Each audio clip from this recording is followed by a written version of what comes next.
The first hole at Elgin Country Club is a perfect starting hole. A downhill, reachable par 5 that favors a tee shot down the right side with its right to left slope. This will leave the longer hitting players a chance to reach it in 2, and shorter hitters an opportunity to hit a comfortable layup for a short wedge approach. Positioning yourself correctly will be crucial in getting your round started with a great score.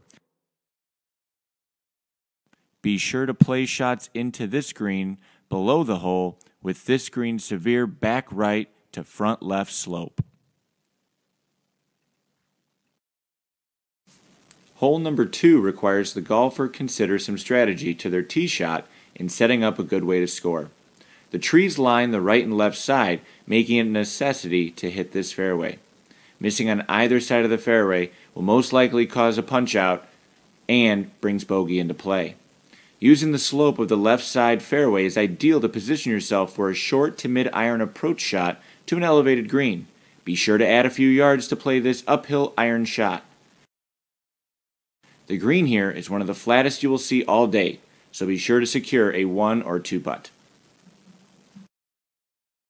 The third hole is very pleasing to the eye when you step onto the tee box with what appears to be a wide open look, but don't be fooled. Missing the fairway to the right or left will force a punch-out shot and most likely cause a missed green in regulation. An ideal tee shot favors the left side for a straight-in attack to a green that will be sloped severely from left to right. A solid tee shot to inside 150 yards will leave you a good chance to hit this green and make par. The pin location on this green can cause a 3-putt to happen in the blink of an eye, so be sure to place your approach and chip shots in the proper spot to avoid that 3-putt. The fourth hole, par 3, requires some good attention. This hole will play slightly downhill, but its length will force you to play a long iron or strong hybrid shot. This brings the bunkers and out-of-bounds left into play for all golfers. Getting out of this hole with a par will have its challenges.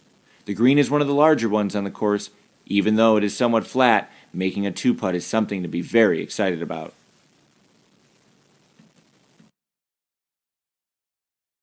The fifth tee box will surely get you shaking in your shoes.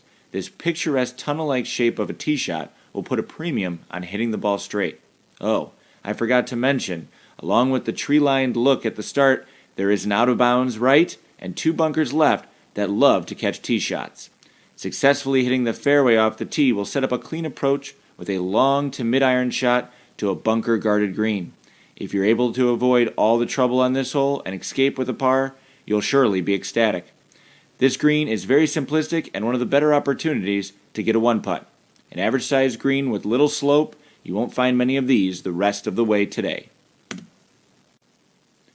The sixth hole, by modern-day standards, is an average-length par 3 that usually plays spot on to the actual distance. The tee box is double-tiered, creating multiple different looks depending on the day's setup. The green is well guarded by bunkers all the way around, putting a premium on a good solid tee shot to the middle of the green. The green is mainly flat and sloped back to front. Don't worry, you'll be confused once you roll a putt.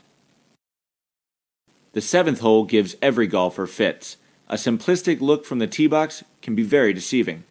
The bunker left side likes to grab balls, and missing the fairway right will definitely force a punch-out back to the fairway. If you're fortunate enough to hit this fairway, you'll most likely be faced with a long iron or possible fairway wood to reach this green in regulation. If that wasn't enough, it is uphill and has a blind view of the green. Anything missing right the entire way up the hole can bring a big number into play. Once you've reached greenside, you may have to negotiate the bunker left or grass area right for an up and down. Depending on the placement of the hole location, you'll need to be careful of some subtle breaks in this green. Par here equals great score. Number 8 is a reachable par 5 for the long hitters, but for most it will require 3 shots. The tee shot will need to be hit middle fairway or left side. Going right off the tee will not be friendly and will most likely lead to a big number. The slope of this fairway will make it tough to stay there, but it will place you in a position that will be far more flat with your layup stance. Be sure to avoid the fairway bunker on the right side with your layup about 110 yards to the green to set up your scoring chance. This green sits up a good 15 feet from the fairway approach, so shots coming up short will roll back. The length of the green can deceive you. Find the middle of the green and be aggressive with your putts uphill and careful with the downhill. Number 9 is a short but tricky par 3 that seems like an easy hole on the scorecard. The length of this hole is manageable, but the large oak tree on the right side of the green and the bunker left side catch a lot of errant shots, making par a difficult task. Be sure to check the hole location before making a club selection. The length of this green from front to back can make a big difference in club choice, especially with the large ridge running through the back portion of the green. If the pin is back, getting on the correct tier will be very important to avoid a 3-putt.